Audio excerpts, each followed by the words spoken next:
ATM Azharul ইসলামকে অতি দ্রুত মুক্তি দেওয়া লাগবে। এই দেশে আমরা যারা আছি সবার মনে রাখতে এইটা, কারণ একজন নিরপরাধ মানুষকে আপনার কতদিন রাখবেন? আব্দুল সালাম পিন্টু যদি ছাড়া পায় 17 বছর পর, বাবর মিয়া যদি ছাড়া পায় 17 বছর পর, এই কথা বলছেন না কেন? তারেক জিয়া সাহেবের পিএস গিয়াসউদ্দিন মামুন যদি ছাড়া পায় 17 বছর পর, 17 বছর পরে এই লোকটা ছাড়া পাবে না কোন কারণে?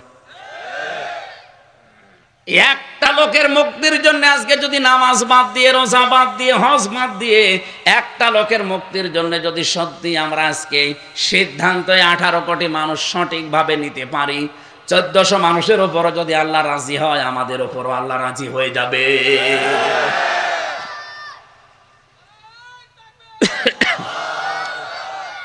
এই অন্যদিকে কথা না নিয়ে বোঝার চেষ্টা করেন।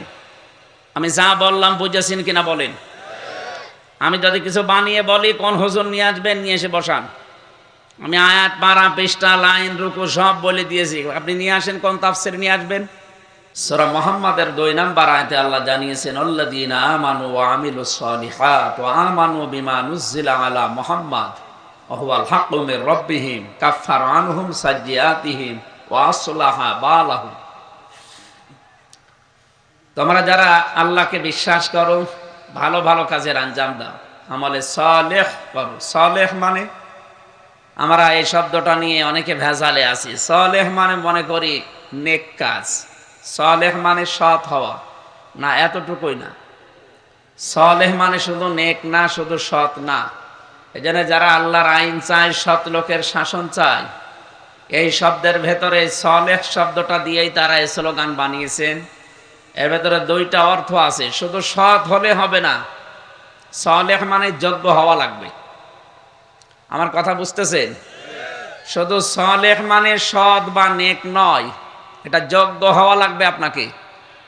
এই জন্য ইমানের পরে পরে যেখানে সালেহ শব্দটা আছে, জান্নাতে যাওয়ার যোগ্যতা আপনাকে আগে অর্জন করা লাগবে। এদেশে যে সমস্ত দল কাজ করছে এদেশকে শান্ত করার জন্য, দেশের সুখ শান্তি সমৃদ্ধি বৃদ্ধি করার জন্য, তাদের ভেতরে অন্যতম একামতে দিন যারা পালন করতে চায়, তাদের ভেতরে দেখবেন যোগ্যতা সম্পন্ন মানুষগুলো ধীরে ধীরে গড়ে ওঠে প্রত্যেকটা দিক এবং বিভাগে। আপনি এটা যদি রাজনীতি মনে করেন, হ্যাঁ এইটাই রাজনীতি। কোরআনে কারিমের আসল শব্দ এটা। ইমানের পরে এই সালেহ শব্দটা আছে। পুরা কোরআনে হাজার হাজার জায়গায় আল্লাহ দিয়েছে। একটা শব্দ যদি গুরুত্বপূর্ণ না হতো আল্লাহ এতবার দিতেন না। এই জন্য সালেহ মানে শুধু নেক না, শুধু সৎ না। বহু সৎ মানুষ আমরা দেখেছি এদেশে, কিন্তু সৎ মানুষকে দায়িত্ব দেওয়ার পরেও তারা সঠিকভাবে পালন করতে পারে না, কারণ তারা যোগ্য না। কথা বোঝেন? তাহলে যে যেই দিক এবং বিভাগে আমরা কাজ করতে চাই, ওই বিভাগের জ্ঞান লাগবে এবং প্রশিক্ষণ লাগবে। সুচারুরূপে আঞ্জাম যদি আপনি দিতে পারেন, তাহলে আপনাকে সালেহ বলা যায়। আর এইটা একামতে দিন যারা এদেশে কায়েম করতে চায়, তারা এইভাবেই মানুষকে গড়ে তুলতে চাচ্ছে। প্রত্যেকটা বিভাগে, আপনি বিচার ব্যবস্থা বলেন, আপনি আইন বিভাগ বলেন, আপনি আদালতে বলেন, চিকিৎসা বিভাগে বলেন, শিক্ষা বিভাগে বলেন, এমন কোন দিক বিভাগ নেই যেখানে একামতে দিনের লোকজন নেই, নারী হোক আর পুরুষ হোক। তোরা শুধু সৎ নয়, সৎ হলে হবে না, যোগ্যতা সম্পন্ন হওয়া লাগবে। আমাদের যোগ্যতা নেই, এই জন্য দেশটা আল্লাহ আমাদের হাতে তুলে দেয় না। সামনে এখন আমরা দেখতে পাচ্ছি, ওয়ানুরিদু আন্না মুন্না আলাল্লাযিনা ইসতাদঈফু ফিল আরদি ওয়া নাজআলাহুম আইম্মাতা ওয়া নাজআলাহুমুল ওয়ারিসিন। সূরা কসস 20 নম্বর পারা 4 নম্বর পৃষ্ঠা 15 নম্বর লাইনে 5 নম্বর আয়াত। এটা আল্লাহ তাআলা বলেন, আমি একটা ইচ্ছা করলাম। নোয়াখালীবাসী বলেন তো ইচ্ছা কার? কথা বোঝার পরে বলবেন, ইচ্ছা কি হামজার? কার? অনুরিদু, আমি ইচ্ছা করলাম, আমি আল্লাহ নিজে। আর আল্লাহ যদি কোনো ইচ্ছা করে, কেউ রোধ করার ক্ষমতা রাখে? ফাআলুল লিমা ইউরিদ, আমি যা ইচ্ছা তাই করি। ইন্নামা আমরুহু ইযা আরাদা শাইআন আইয়াকুলা লাহু কুন ফায়াকুন। আমি একবার যদি কোনো কাজের ইরাদা করি, ইচ্ছা করি, শুধু বলি কোন, সঙ্গে সঙ্গে হয়ে যায়, ফায়াকুন। তাহলে আল্লাহর ইচ্ছা রদ করার মতো কোন শক্তি আসমান আর জমিনে, জবাব দেবেন ছাত্রের মতো, আছে? ইচ্ছা করছেন কে? আল্লাহ বলেন আমি ইচ্ছা করলাম। কি? আন্না মুন্না। মুন্না মানে অনুগ্রহ করা, দান করা, দয়া করা, রহমত করা। আমি আল্লাহ ইচ্ছা করলাম অনুগ্রহ করতে। আলাল্লাযীনা ইসতাদঈফু ফিল আরদি। আলা মানে উপরে, তাদঈফু মানে দুর্বল করে রাখা, ফিল আরদি মানে জমিনের মধ্যে। জমিনে যাদেরকে ওই জামানায় ফেরাউন দুর্বল করে রাখতে চেয়েছিল, আমি আল্লাহ ইচ্ছা করলাম এই মানুষগুলোকে আমি আল্লাহ উপরে তুলতে চাই। ওয়ানাজালাহুম আইম্মাতান, তাদেরকে আমি জাতির নেতা বানিয়ে দেব। ওয়ানাজালাহুমুল ওয়ারিসিন, এবং জমিনের উত্তরাধিকারী তাদেরকে আমি আল্লাহ বানাবো। ইচ্ছা কার বলেন তো? আল্লাহ। এই আয়াতটা শুধু ১৫০০ বছর আগে মুসা আলাইহিস সালামের জামানায় আল্লাহ দেখিয়েছিলেন, কিয়ামত পর্যন্ত আর দেখাবে না। বলেন বলেন, যদি কিয়ামত পর্যন্ত না দেখাবে তাহলে এই আয়াত কোরআনে দিত না। তার মানে যুগে যুগে এরকম সময় আসবে যে যাদেরকে জমিনে দুর্বল করে রাখা হবে, কোণঠাসা করে রাখা হবে, এই মানুষগুলোর উপরে আল্লাহ একটা সময় নিজেই তিনি মনন করবেন। মনন মানে কি বললাম? অনুগ্রহ। বলেন না কেন? তিনি একটা অনুগ্রহ করবেন তাদের উপরে, তাদেরকে জমিনের নেতা বানিয়ে দেবেন মানুষের, আর উত্তরাধিকারী বানিয়ে দেবেন জমিনের শাসন ক্ষমতা আল্লাহ তাদেরকে দেবেন। অনুমাক্কিনা লাহুম ফিল আরদ, আমি চাই তাদেরকে জমিনের একটা শাসন ক্ষমতা দিতে। অনুরিয়া ফিরাউনা, আমি আল্লাহ দেখাতে চাই ফেরাউনকে, ও হামানা, হামানকে, ও জুনুদাহুমা, এবং তার দলীয় লোক, তার সৈন্যবাহিনীকে, মিনহুম মা কানু ইয়াহদারুন, আমি দেখাতে চাই যে তারা সবচেয়ে বেশি ভয় পেত মুসা আলাইহিস সালামের দলকে, আর সেই দলের উপরে আমি মনন করে, অনুগ্রহ করে, দয়া করে জমিনের শাসন ক্ষমতা দিয়ে ওদের ওই ভয়টাকে আমি আল্লাহ কাজে লাগিয়ে দিয়েছি। যে যেই দলকে তোরা ভয় করতিস, সেই দলকেই তোদের উপরে আমি শাসন ক্ষমতায় বসিয়ে জমিনের উত্তরাধিকারী বানিয়ে দিলাম। যেহেতু ওই জামানায় কত বছর অত্যাচার, জুলুম, নির্যাতনের শিকার হওয়ার পরে মানুষগুলো যোগ্য হয়ে গড়ে উঠেছিল। আমাদের এই দেশেও দেখেন, এই ৫৪ বছরে একামতে দিনের দায়িত্বে যারা আছে, ঘাত প্রতিঘাত সহ্য করে জুলুম, অত্যাচার, নির্যাতনের স্টিম রোলার চালানো হচ্ছে তাদের উপরে। কথা বলে না কেন? বানানো বিচার ব্যবস্থা দিয়ে নিজেরাই বিচারপতি, নিজেরাই উকিল, নিজেরাই প্রসিকিউটর, নিজেরাই সব, নিজেরাই সাক্ষী। তাও সাক্ষীগুলো যদি দেখা সাক্ষী হয় মেনে নেওয়া যায়, সব শোনা সাক্ষী। হ্যাঁ, জন্ম হয়েছে ৭৫, সাক্ষী দিয়েছে ৭১। এইরকম সাক্ষীর মাধ্যমে ৬ জন এ বাংলাদেশের সর্বোচ্চ পর্যায়ে যারা ইসলামী আন্দোলনের সর্বোচ্চ নেতা, এই ৬ জনকে বিদায়িত করে দিলেন। প্রায় ১২ থেকে ১৩ জনকে ধুকে ধুকে আপনারা মারলেন। এখনো পর্যন্ত একটা মানুষ, জনাব এটিএম আজহারুল ইসলাম, এ মানুষটাই মিথ্যা জিনিস নিয়ে আজ কত বছর পড়ে আছে ভেতরে। আমরা চাই বানানো বিচার ব্যবস্থায় যা হয়েছে সবই তো শেষ হয়ে গেছে। ছাত্র আন্দোলনের মাধ্যমে এই ফ্যাসিস্ট যার যা ছিল সব যেহেতু ধ্বংস করা হচ্ছে, এদের বানানো বিচার, বানানো যা ছিল সব ধ্বংস করে নিরপরাধ মানুষগুলোকে ছেড়ে দেওয়া হোক। এক কথা বলে না কেন? বিশ্বনবী নিজে ১৪০০ মানুষ নিয়ে তিনি হজ করতে এসেছিলেন। আমরা শুধু এই ঘটনা কোরআন থেকে, সূরা ফাতিহা থেকে শুনে কান্নাকাটি করি। আরে ভাই, কান্নার বিষয় না, এখানে শিক্ষা নেওয়ার বিষয়। নবীজি একজন মানুষকে পাঠালেন, হযরত ওসমানকে, হুদায়বিয়া নামক যে সন্ধি করেছিলেন ওই জায়গায়।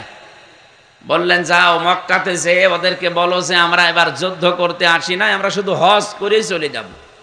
ওরা ওসমানকে আটক করে ঘোষণা দিয়ে দিল যে ওসমানকে হত্যা করা হয়েছে। কতিলা ওসমান ইবনে আফফান রাদিয়াল্লাহু তাআলা আনহু। নবীজি এই কথাটা শোনার পরে সাহাবায়ে কেরামকে বললেন, তোমরা যারা রোজা রেখেছো এ রোজা ভেঙে ফেলো। অথচ আসরের একটু আগে আর 1 ঘন্টা 1.5 ঘন্টা হলেই তো রোজা ভেঙে ফেলবে। নবীজি বললেন, না, এখনই রোজা ভেঙে ফেলো, শক্তি লাগবে শরীরে। এহরামের কাপড় পরা আছে 1499 জন, আর একজন তো ওরা আটক করেছে। 1499 জনকে বললেন এহরামের কাপড় সব খুলে ফেলো। এখানে যারা হজ করেছে জিজ্ঞাসা করেন তো, এহরামের কাপড় পরার পরে হজ শেষ না হলে কেউ যদি খোলে তার দম দেওয়া লাগে, মাথার চুলও যদি খসে যায় তাও কোরবানি করা লাগে। আর সেখানে নবীজি বলছেন যে খুলে ফেলো কাপড় সব, সাধারণ কাপড় পরো। নবীজি জানতেন না যে এহরামের কাপড় খুলে ফেললে আমার হজ হবে না? এক কথা বলেন না কেন? না, আপনি বসেন বসেন। কি বোঝাতে চাচ্ছিলেন নবীজি? এটা 18 নম্বর আয়াতে আছে, সূরা ফাতিহা 26 নম্বর পারা 12 নম্বর পৃষ্ঠার 5-6 নম্বর লাইনে আছে। আল্লাহ রাব্বুল আলামিন বলেন, লাকাদ রাদিয়াল্লাহু আনিল মুমিনিনা ইয ইউবাইউনাকা তাহতাশ শাজারাতি ফালিমা মা ফি কুলুবিহিম ফানজালাস সাকিনাতা আলাইহিম ওয়া আসাবাহুম ফাতহান করিবা। খুব ভালো করে কোরআন থেকে শিক্ষা নেবেন। আল্লাহর শব্দ শুরু করার আগেই লাকাদ দিলেন, লাম একটা কদ একটা। যারা আরবি গ্রামার বোঝে তাদের জিজ্ঞাসা করেন কত কঠিন শব্দ দুইটাই। লাম ব্যবহার করা হয় আরবি গ্রামার অনুযায়ী 13টা অর্থে। কদ, সিন, সাফা, কদ, লাম, এরকম 13টা জিনিস আছে। কোন সেন্টেন্সের আগে আসলে অর্থ হয় অবশ্যই, তাড়াতাড়ি। আল্লাহ আয়াতটা নাযিল করছেন কোন সময়? নবীজি ডাক দিয়ে বললেন, সাহাবায়ে কেরাম, ওরা তো একজনকে আটক করে ঘোষণা দিয়েছে নাকি ওসমানকে হত্যা করে ফেলেছে। তোমরা আমি যে খেজুর গাছের নিচে এখন দাঁড়িয়ে আছি, এই গাছের উপরে আমি হাত দিলাম। আমার হাতের উপরে তোমরা 1399 জন হাত লাগাও। সবাই হাত একটা একটা করে বিভিন্ন জায়গায় দিচ্ছে। নবীজি নিজের বাম হাতটা উপরে তুলে দিলেন। সাহাবায়ে কেরাম বলে, হে নবী, আপনি তো একবার হাত দিয়েছেন, আবার আরেকবার হাত দিলেন, এ কোনটা? নবীজি বলেন, আজকের এই যে বায়াত এখন গ্রহণ করা হবে, এই বায়াতটার উপরে আল্লাহ নিজে খুশি হয়ে গিয়েছেন। এখানে যেহেতু একজন নেই, 1399 জন আমরা আছি, সবার উপরে আল্লাহ রাজি হবে। এতে আর একজন তো নেই, তাকে তো ওরা আটক করেছে। ওরা হত্যার ঘোষণা অলরেডি দিয়ে দিয়েছে। তাকেও তো অন্তত আল্লাহর দরবারে কবুল করাতে হবে। এই জন্য আমার এই বাম হাতটা দিলাম, এটা ওসমানের হাত। আমরা আজকে সিদ্ধান্ত নিয়ে যাচ্ছি, ফরজ রোজা শেষ, ফরজ হজ শেষ, দরকার হয় বেঁচে থাকলে পরে করে দেব। কিন্তু আজকে একটা নিরপরাধ মানুষকে ওরা বিনা কারণে মেরে ফেলেছে। এই হত্যার প্রতিশোধ না নিয়ে আমি নবী, রহমতের নবী, তারপরও মদিনায় ফেরত যাব না। এই ঘোষণা দিয়ে যখন তিনি এই বায়াত করাচ্ছেন, তখন আল্লাহ আয়াতটা নাজিল করলেন জিবরাইলকে দিয়ে, লাকাদ রাদিয়াল্লাহু আনিল মুমিনিনা ইয ইউবাইউনাকা তাহতাশ শাজারাতি। তাহাতা মানে নিচে, সাজার মানে গাছ। ওই গাছটা হয়তো নেই, কিন্তু গাছের এখনো বাচ্চা আছে। আমি এই যে রোজার মাসেও গিয়েছিলাম, রমজানে যেয়ে দেখি ওই মসজিদের পাশেও গাছটা। আমার বিশ্বাস হয় না ওই গাছটাই কিনা, কিন্তু ওই গাছের হয়তো চারা হবে। আজ 1500 বছর হচ্ছে, এখনো পর্যন্ত আল্লাহ চিহ্ন রেখে দিয়েছেন।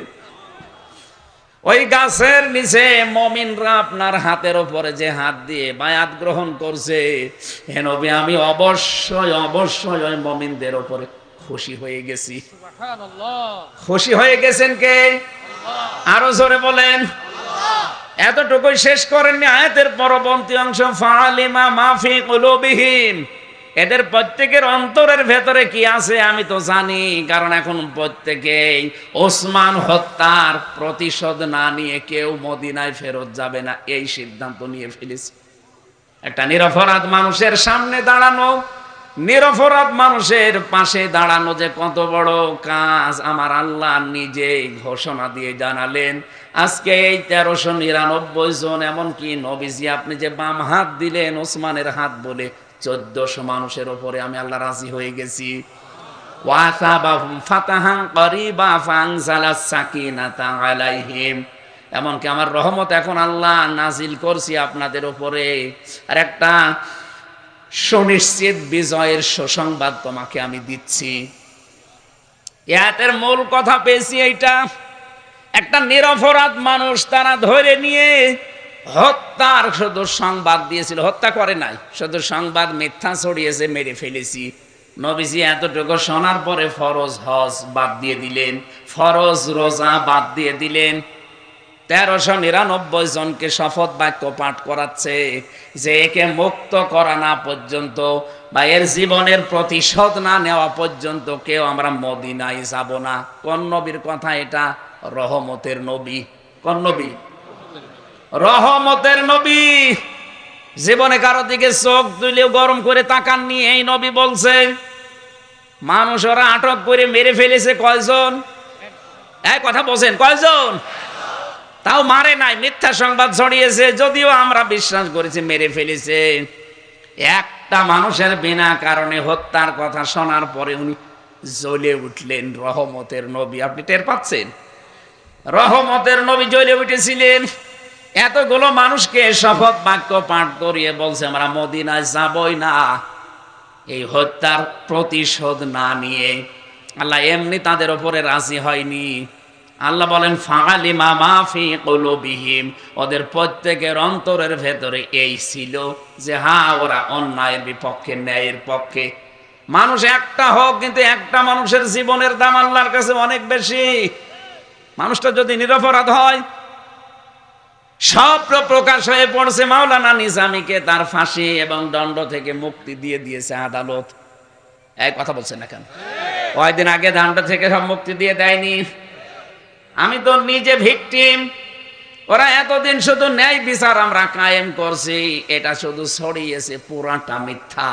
মামলার আয়ু ওদের, মামলার পিপি ওদের, মামলার ম্যাজিস্ট্রেট ওদের, যিনি রিমান্ডে নেবে ওই অফিসারগুলো সব ওদের। আমরা কি? আমরা এরা অ্যাডভোকেট রকনুজ্জামান একজনকে দাঁড় করায়, ও কথা শুনলেও চলে, না শুনলেও চলে। ওনা শুধু বলে যাওয়া দরকার বলে, আর ওর সবই ওদের, টপ টু বটন ওদের। এই জন্য আমি নিজে ভিকটিম হয়ে বলছি, যা ছিল বিচার ব্যবস্থায় 15.5 বছরে পুরাটা বানোয়াট, মিথ্যা।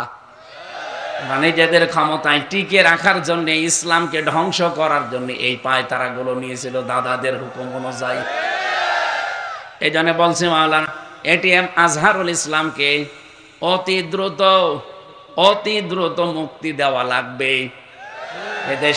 এই দেশে আমরা যারা আছি সবার মনে রাখতে এইটা। কারণ একজন নিরপরাধ মানুষকে আপনার কতদিন রাখবেন? আব্দুল সালাম পিন্টু যদি ছাড়া পায় 17 বছর পর, বাবর মিয়া যদি ছাড়া পায় 17 বছর পর, এই কথা বলছেন না কেন? তারেক জিয়া সাহেবের পিএস গিয়াসউদ্দিন মামুন যদি ছাড়া পায় 17 বছর পর, 17 বছর পরে এই লোকটা ছাড়া পাবে না কোন কারণে?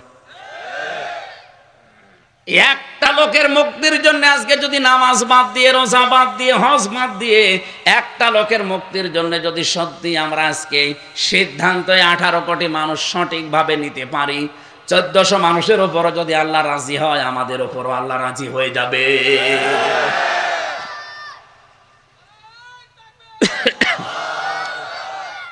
এই অন্যদিকে কথা না নিয়ে বোঝার চেষ্টা করেন। আমি যা বললাম বুঝেছেন কিনা বলেন?